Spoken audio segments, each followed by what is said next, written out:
River is a long story. Almost all legendary civilizations existed along the rivers. Tigris, Euphrates, Nile, Yangtze, Ganges, and Amazon are the witnesses of the ancient cultures once reached their glorious ages. In the context of archipelago, there were some examples of legendary kingdoms which were given life by the drips of rivers' water: Sriwijaya, Kutai, and Singosari. There is only single reason why river has such an enormous attraction: its water.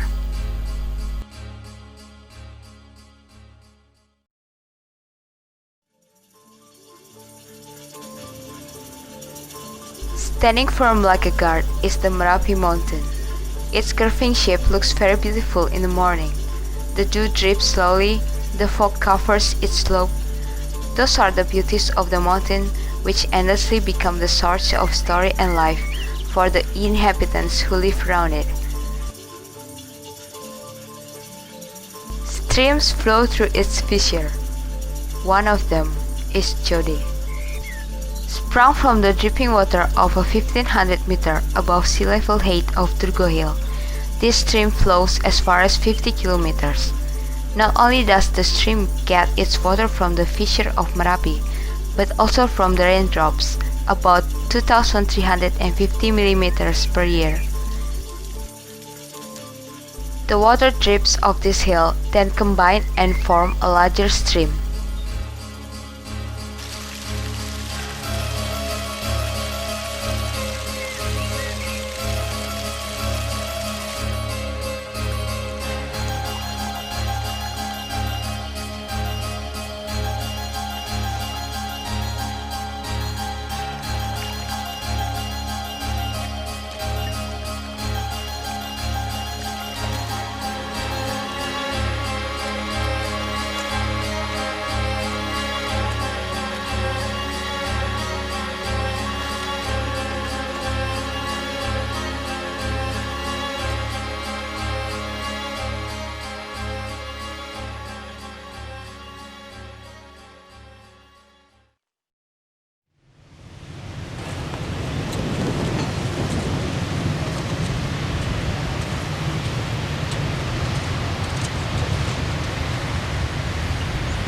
The drips of Turgo Hill then disappears below the area of a sand mine, and later becomes an underground stream.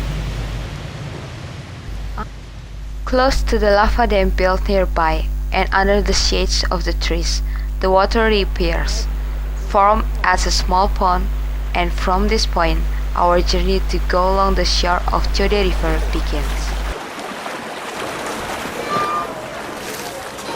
This yacht will takes one family to sail along the Code River and takes us to watch closely the sights of life which exists around it.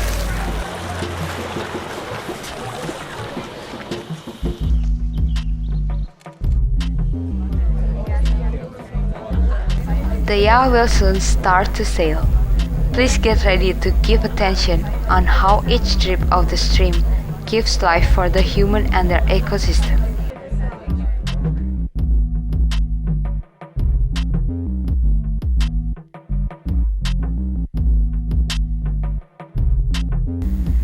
The upper stream is so clear that with the naked eyes we are able to see the creatures which live in the bottom of it. Its clarity and cleanliness has succeeded in supporting various kinds of life form. Young tadpoles are playing around in the bottom of its fresh water, waiting for the next rainy season to later transform into adult frogs.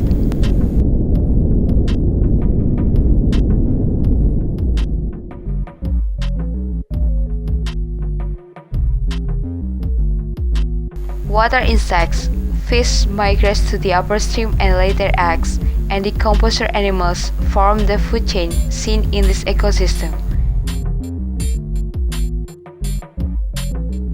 Various kinds of dragonfly are taking rest on the dam rocks, and butterflies are perching on the flowers.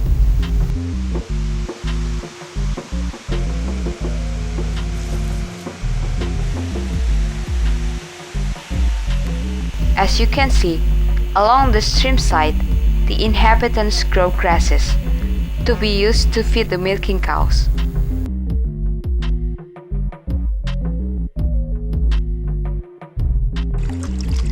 Among the grasses, water flows swiftly and later combines and forms larger stream. The inhabitants call the stream as Lepen Boyong or Boyong River.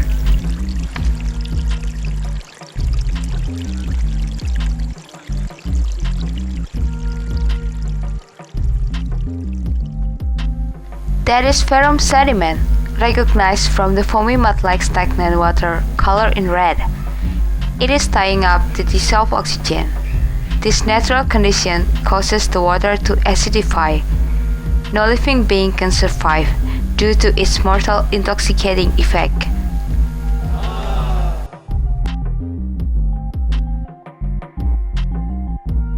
On the other side, water hyacinth is dominating the body of the stream.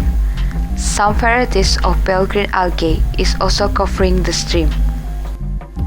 It is called eutrophication process. The algae formed in a sea of tiny leaves grows fast due to its sufficient food supply.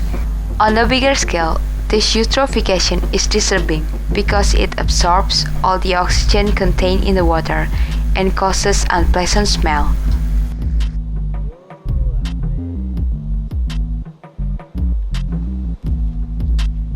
Look, there's a pile of plastic waste on the stream side. But the inhabitants have found a way to overcome it. They simply process the waste into something like this.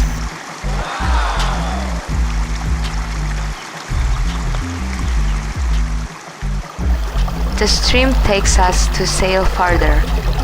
In this area, it flows swiftly. This swiftness indicates that the oxygen is equally dissolved from the bottom up to the surface of the stream. It means the water is in a good condition. We are able to see through the gravels in the bottom.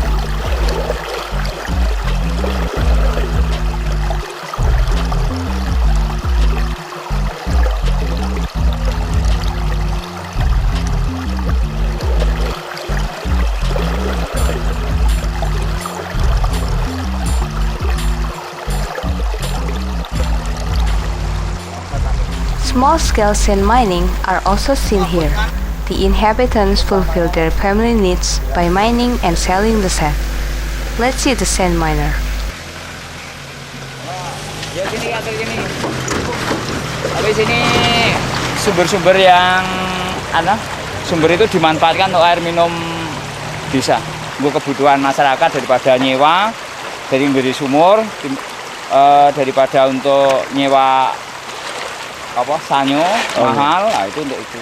Itu kalau dulu sejak saya kecil itu, saya itu misalnya kalau dulu ya, itu saya ngambil air yang saya dari pinggiran itu diminum nggak apa-apa, sekarang nggak berani. Kadang-kadang limbah dari desa masuk ke sini. Limbah rumah tangga? Rumah tangga. Oh. Tapi yang paling kotor sekarang ini, yang Kalaban ini.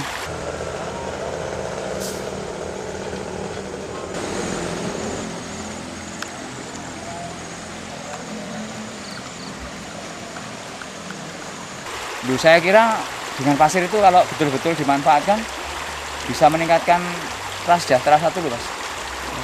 Prasejahtera bisa prasejahtera 1, 2. Oh, apparently the stream has already been used for household activities, for bathing and washing. Ya, tahun ini manfaatnya mudah, terjangkau, bersih, masih alami. Terus mengenai girai kalian ini cepat membuang limbah-limbah, jangan sampai di sungai ini. Rumah tangga ini pun sudah damar sapan, soalnya bisa bermanfaat sekali kali ini. Siram, nyuci itu cepat. We're getting closer to the city. The flow is slower than the upper stream's flow due to its muddy bottom.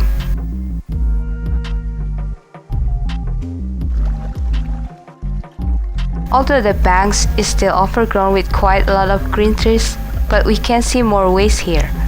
It is a sign that the stream is accessed by many more people. Pollutant factor in this area is small-scale household waste.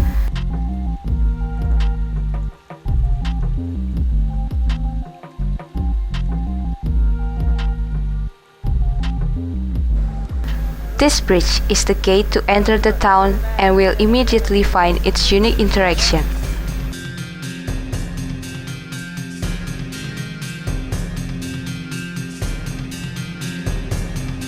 This is the face of Yogyakarta today, a city of historical predicates, which density is growing rapidly due to more and more people come here from all over the country. Similar condition occurs on the floodplain of Jodi. As many as 250,000 people live there. As for the inhabitants of Jodi, who has no economic power, the stream is used to occupy their daily needs, such as taking a bath, washing, defecating, and throwing away household waste.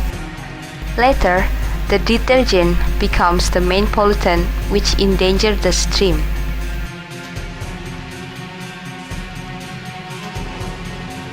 We can see it for ourselves. Through these water tunnels, unprocessed waste is directly thrown away to the stream.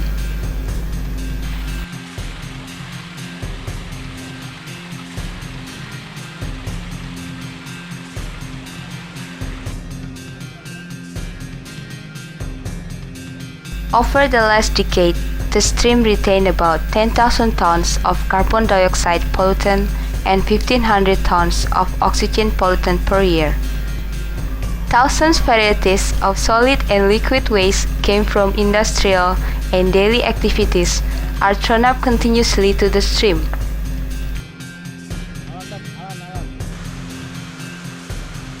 Look at those piles of waste and imagine how smelly and dangerous the black thick liquid below the waste is.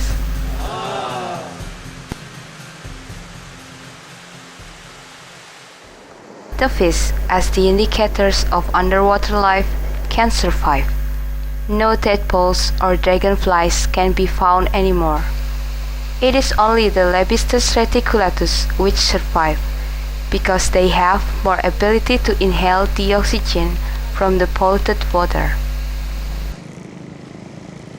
The inhabitants' low living standard forced them to create complicated improvisations to the stream. They cultivate simple gardens, raise fish in fish baskets, and raise fowls.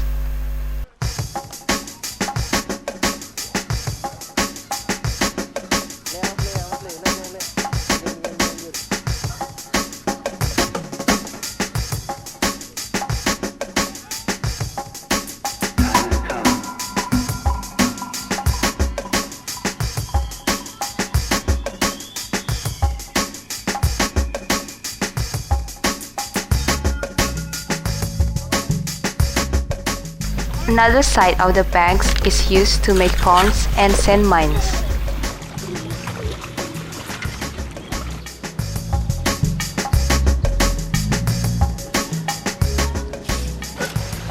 It is obvious the stream is a cheap playground.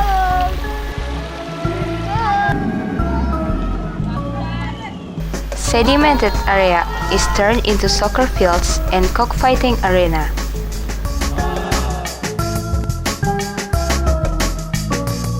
Murals on the embankment wall shows public expression of art.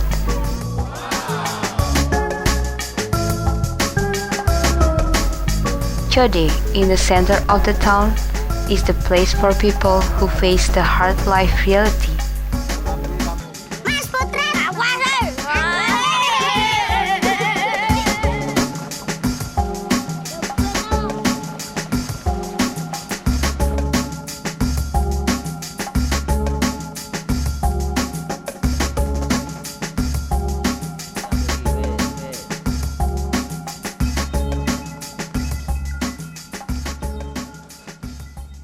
Ya, musim kemarau ini untuk bikin masang ramba, di sana ada kolam-kolam ikan, dimanfaat sedemikian mungkin waktu musim kemarau. Kalau udah nggak kemarau ya nggak bisa lagi, anyut air ikan-ikannya. Terus untuk mandi, bikin kolam-kolam ikan sedikit, mandi. Gitu. Setelah itu masyarakat cari pasir, cari batu. Itu untuk dijual? Bukan untuk sendiri. Untuk sendiri ya? Jarang yang dijual. Jadi ada yang butuh jual, tapi kalau nggak ada yang butuh untuk sendiri, kebanyakan buat sendiri. Kalau Sarjito buka apa namanya? Limbah ya? Buka kotoran, buka sapiting, ini kotor sekali, nggak begini, hitam, air hitam.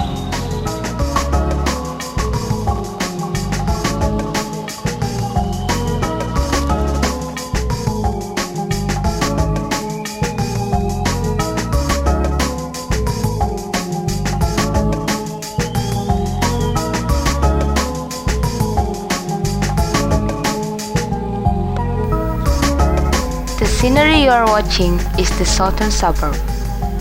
Unfortunately, the stream's condition is worse here. The stream is piled with rubbish, stagnant water is foamy and mossy. City's industrial activities, such as hotel businesses, printing businesses, and leather goods factories, are polluting the stream with massive amount of their waste. Here is how it ends. The stream now is colored in gray, filled with non-degradable organic particles. It is proven by the dirt on the body of the yak.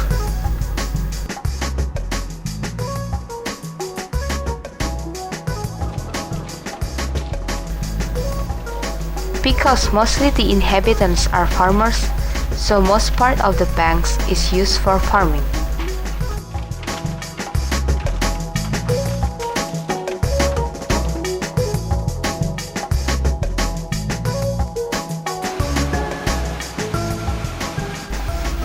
There's a dam ahead. We're going to have a land cruising session.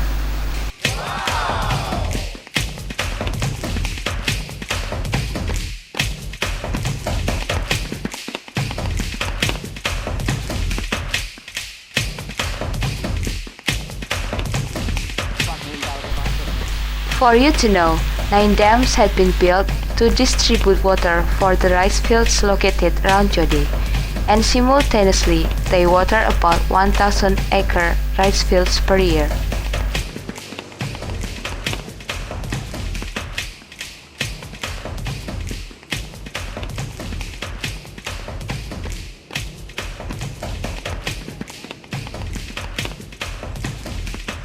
These rice fields seem so peaceful, but they also endanger the stream because their returning water flow has contained pesticides and fertilizer residue.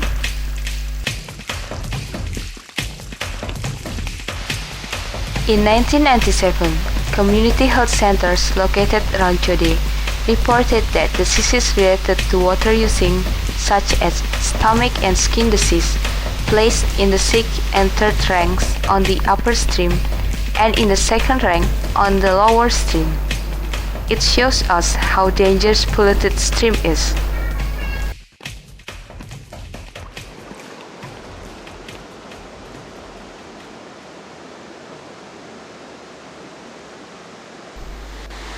Local people call it tempuran, which means the place where two streams join. Japanese culture believes the tempuran has mystical power to purify one's soul, as well as Ganges for the Indians.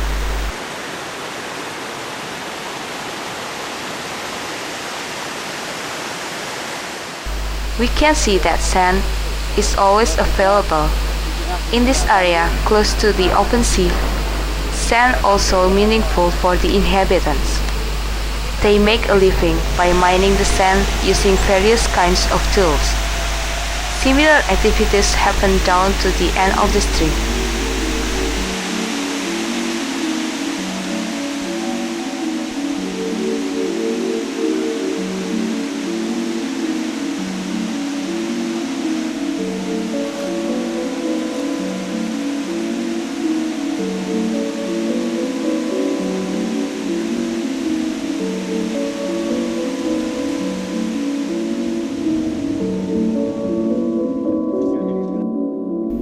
The stream width gets wider as we move closer to the sea. Organic and unorganic waste carried by the stream flow will be washed by the sea.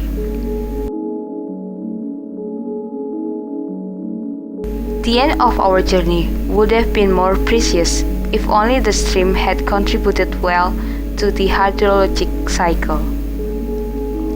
If its water clean and clear, components of ecosystem will live better and the sea will give the rain needed by the spring to support the stream's life. That's how the life goes, cycling and fulfilling one another. And finally, we, the human, have the obligation to beautify our life. The yacht has taken us to our last stop. Hopefully, our journey will give memorable experience. Thank you.